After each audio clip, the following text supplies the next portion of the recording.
Et nous enchaînons à présent avec Enjeu patrimoine, un enjeu patrimoine où nous allons tenter de comprendre à quoi servent les passeports financiers européens, ces outils qui permettent à des fonds d'investissement, des sociétés de gestion, des banques ou même des compagnies d'assurance de pratiquer leur activité où ils le veulent au sein de l'Union européenne. Alors le terme passeport laisse entendre qu'un simple document suffit pour effectuer ces démarches dans d'autres pays de l'Union européenne. La réalité est un petit peu plus complexe que ça et c'est pour cela que nous avons décidé de nous y intéresser. Pour cela, nous avons le plaisir d'être accompagnés en plateau par Ronan Lebouc, administrateur de fonds d'investissement et auteur du livre Guide pratique des passeports financiers européens, guide que j'ai juste ici. On a d'ailleurs la couverture qui va apparaître dans un instant. Nous avons, voilà, que l'on voit également. Donc le livre est assez conséquent, vous allez pouvoir nous résumer cela en quelques minutes. Nous avons le plaisir d'être accompagnés également par Carlo Montagna, Managing Partner au sein de The Directors Office. Bonjour Carlo Montagna. Bonjour. Et bonjour Ronan Lebouc. Bonjour. Bienvenue à tous les deux sur le plateau de Smart Patrimoine. Ronan Lebouc, donc je commence avec vous. Vous avez écrit un guide pratique sur le sujet. Nous avons donc un certain nombre de passeports financiers européens qui existent sur le territoire de l'Union européenne pour permettre finalement des mouvements plus simples de capitaux et surtout d'entités financières pour pouvoir proposer leurs produits, distribuer leurs produits ou même administrer des fonds dans un pays ou l'autre de l'Union européenne. C'est pour cela qu'on parle de passeports financiers européens qui sont l'outil dont on parle. Première question toute simple, la notion de passeport financier, c'est une notion qui existait avant et qui a été adaptée sur le sol européen ou c'est une innovation européenne ? Alors c'est réellement une innovation européenne.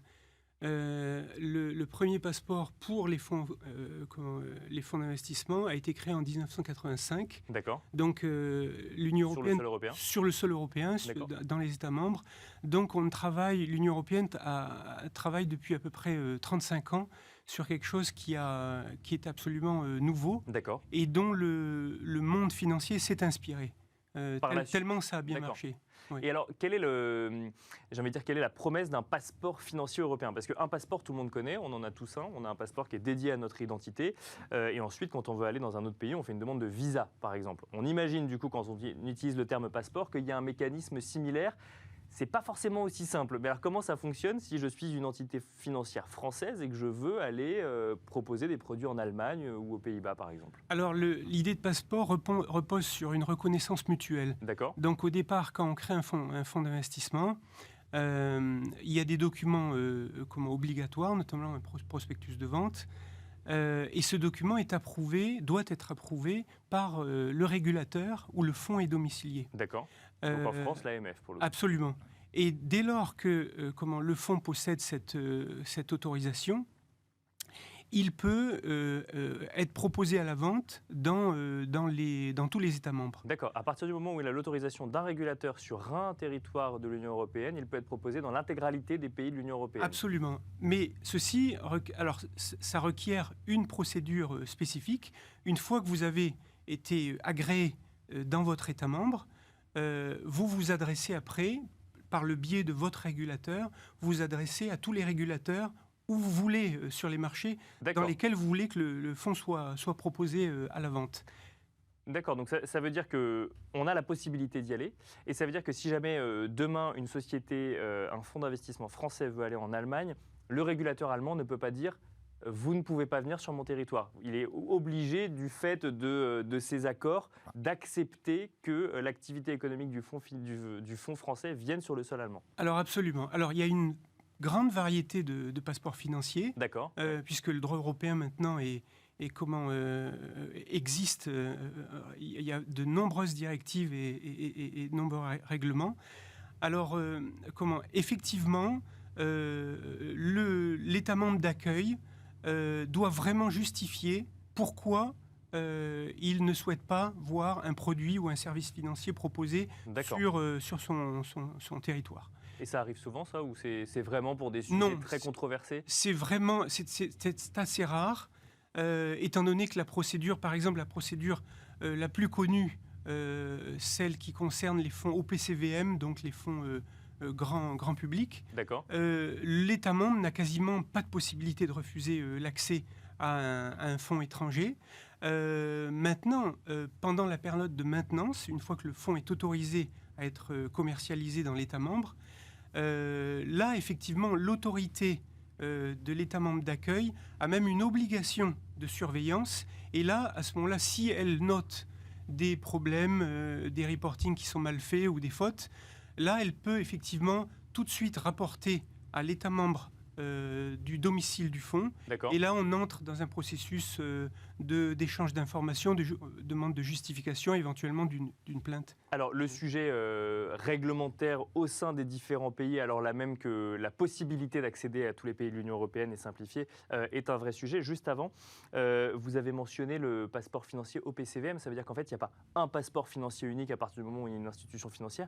Il y en a une multitude. Une multitude. Alors, j'ai parlé pour vraiment résumer, parce qu'on est sur un format assez court, effectivement. Absolument. Donc, on a des produits et des services financiers. Alors, des produits, vous en avez, pour simplifier, comme les OPCVM qui s'adressent à un grand public, nous tous. Et vous avez les FIA, les fonds alternatifs, qui, eux, sont des investissements plus risqués et qui s'adressent à une clientèle, on va dire, qui connaît déjà qui sait de quoi elle parle, qui sait ce que c'est qu'un produit, sûr, un produit financier, un public averti. Et du coup, déjà, vous avez déjà deux procédures très différentes. Donc deux types de passeports financiers. Absolument. Alors pour les services, vous avez notamment la directive MIF ou MIFID qui organise la proposition de services, par exemple la vente de fonds, par exemple, dans l'Union européenne, qui requiert elle-même une autorisation. D'accord, donc même financier. Par activité au sein d'une activité financière globale, on est sur différents passeports financiers. Donc en fait, on est quoi sur des accords mutuels? On appelle passeport un certain nombre d'accords d'activité qu'on peut étendre à toute l'Union européenne. Complètement. Alors c'est le Parlement européen et le Conseil qui s'accordent sur des textes législatifs. Donc d'abord des directives, ensuite des règlements, et tout ça après est transposé en droit national, et les États membres peuvent naturellement imposer aussi certaines obligations aux fonds étrangers. Tout ça, c'est très très bien réglementé. En plus du ah oui, c'est ça. En fait, le passeport financier permet d'accéder plus facilement à l'intégralité du marché européen, Carlo Montagna, mais ensuite il y a un certain nombre de sujets à prendre en compte au niveau local, et ça se prend en compte au niveau de la gouvernance du fonds en question. Est-ce que c'est toujours bien anticipé? C'est-à-dire que, par exemple, on est régulé par l'AMF en France, on va, je ne sais pas, en Italie, et là, en fait, notre interlocuteur sur le sol italien, c'est le régulateur italien, ça n'est plus l'AMF. C'est comme ça, mais comme Ronan a expliqué, ce qui a beaucoup amélioré ce passeport européen en général, c'est la coopération entre les autorités de contrôle. D'accord, entre les régulateurs. Et entre les régulateurs. Parce que dans le passé, chacun contrôlait son marché. Et voilà, justement, contrôler son marché. Aujourd'hui, je contrôle toujours mon marché, mais je suis très bien connecté aussi donc, avec les autres autorités. Et donc, qu'est-ce que ça veut dire? Je suis en France, je fais un produit, je pense que c'est intéressant pour l'Italie, pour l'Allemagne, pour les Pays-Bas et comme ça. J'y vais, alors je profite de mon passeport européen. Bien sûr, donc j'ai un contact avec l'autorité locale, disons, de pays cibles. Je paye aussi. Il y a des coûts, effectivement. Il y a des coûts, effectivement. Attention, on parlera de ça. Je paye pour être présent. Mais donc, l'avantage, je répète, c'est que je peux communiquer aussi à travers l'autorité, donc AMF. À travers l'AMF, je communique avec les autres autorités. Donc, c'est un système qui, dans le passé, n'existait pas. On devait vraiment communiquer en local, là où je faisais la distribution. Et alors, justement, vous parlez des coûts. Moi, j'ai envie de vous poser la question de manière un peu plus générale. Comment est-ce que... Quelle stratégie? On a cet outil que Ronan nous a expliqué, alors succinctement, effectivement, en lien avec le temps que nous avons.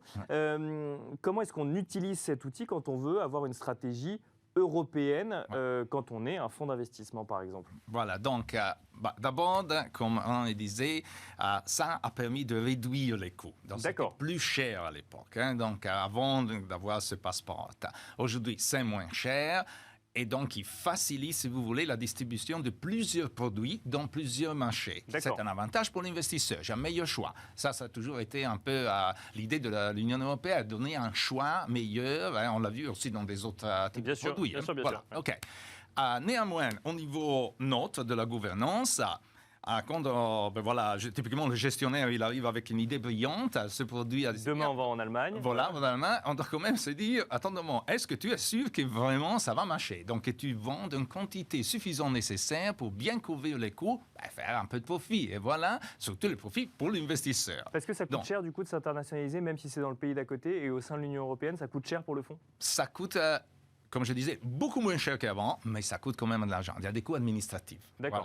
Voilà. Des coûts administratifs et des coûts, appelons de taxes, ce n'est pas vraiment une taxe, ce qu'on paye à l'autorité pour le contrôle. Donc, l'autorité du pays cible, il fait cette activité de contrôle, je la paye pour ça. Il doit vivre de quelque chose. Donc, quand j'arrive dans un pays, je vais voir l'autorité, le régulateur, et je paye pour être contrôlé. D'accord. Exactement. Une deuxième fois. Alors là même que j'ai eu mon passeport financier. D'accord. Oui, on paye c'est important de le préciser.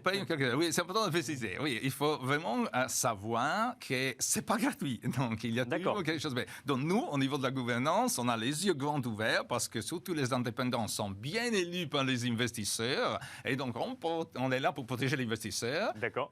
Alors, je disais, yeux grands ouverts pour contrôler que le coût est raisonnable, c'est-à-dire, je peux prendre ce petit risque que je sais qu'après, il y aura un volume suffisant et nécessaire pour couvrir ces coûts.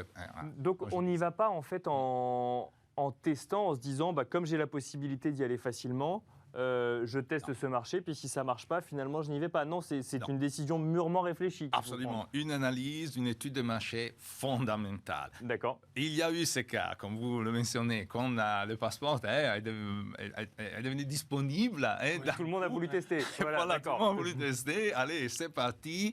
Et après, on s'est retrouvé, attendre un moment, là, les coûts commencent à augmenter. Surtout quand vous rentrez dans, il y a combien? 27 pays, voilà. Donc, je rentre dans tous les pays. Bien sûr. Et alors, c'est 27 fois. Donc, il y a eu malheureusement des cas pareils au début et ils ont dépensé un peu de temps. Voilà. Oui, c'est ça, parce que si je comprends bien, ça veut dire qu'un passeport financier, donc après, me donne accès aux 27 pays, mais après, c'est 27 régulateurs qui doivent vous recontrôler et c'est un coût supplémentaire, effectivement, pour le fonds en question. Une précision concernant l'autorisation, pardon, je précise parce que c'est important. Lorsqu'on autorise, lorsqu'on veut utiliser le passeport financier, c'est un dossier par pays, par État. D'accord. On n'est pas autorisé dans les 27. Ce que pensent beaucoup les promoteurs américains quand ils viennent en Europe et ils créent un fonds de droit européen. Eux pensent aussi qu'on est autorisé tout de suite dans les 27, ce qui n'est absolument pas le cas, comme Carlo l'a mentionné. Pardon. Et alors justement, oui, ça m'amène. Vous vouliez réagir peut-être? Non, vous voulez penser au coût de présenter 27 dossiers. 27 dossiers, bien sûr, c'est très important. Très important, oui. Et alors justement, je réagis. Il nous reste une minute pour essayer de comprendre. Vous parlez des investisseurs étrangers, Ronan Lebouc. Carlo Montagna, si jamais on a vu un certain nombre d'organismes financiers qui étaient présents à Londres, il y a eu un Brexit, ils sont du coup revenus, mettons, à Paris ou à Francfort ou sur d'autres pays. Ça veut dire qu'ils ont dû refaire la demande parce qu'ils étaient domiciliés en France pour les 27 pays de l'Union européenne, si jamais ils voulaient continuer à travailler avec tous ces pays-là? Disons que dans la plupart des cas, ils avaient déjà un établissement en Europe. Voilà. D'accord. Certains, vous avez raison, ils ont effectivement dû refaire cette demande. Ils ont dû s'établir en Europe. D'accord. Le Brexit a provoqué ça. Ouais. Donc on voit effectivement que ça simplifie énormément les démarches, mais pour autant, ça ne les annule pas complètement non plus. Il reste un certain nombre de démarches et d'encadrement pour ensuite aller adresser les différents marchés. Exactement, c'est comme ça. Et alors, un conseil qu'on pourrait donner aux gens qui vis-à-vis de ces investissements étrangers, l'utilisation des passeports européens, c'est faites-le avec parcimonie et analysez bien les coûts, c'est ça? Oui, disons que si on peut dire l'investisseur, disons les investisseurs qui sont aussi nos téléspectateurs. Bien sûr. On veut bien les assurer qu'on est là pour faire ça, pour contrôler les coûts. D'accord, pour contrôler, bien sûr. Pour éviter l'excès. Voilà. Éviter de trop. Exactement. Juste, en fait, c'est l'importance d'avoir au conseil d'administration d'un fonds un administrateur indépendant qui peut justement s'adresser aux CEO, aux managers et les sensibiliser à la création d'un budget dédié au passeport financier, ce qui est souvent oublié dans la construction d'une stratégie de distribution de fonds à l'étranger. Merci beaucoup Ronan Lebouc, administrateur de fonds d'investissement et auteur du guide pratique des passeports financiers européens. Merci Carlo Montagna, associé gérant chez The Director Office. Et merci à vous de nous avoir suivis. On se retrouve demain à 13h sur Bismart.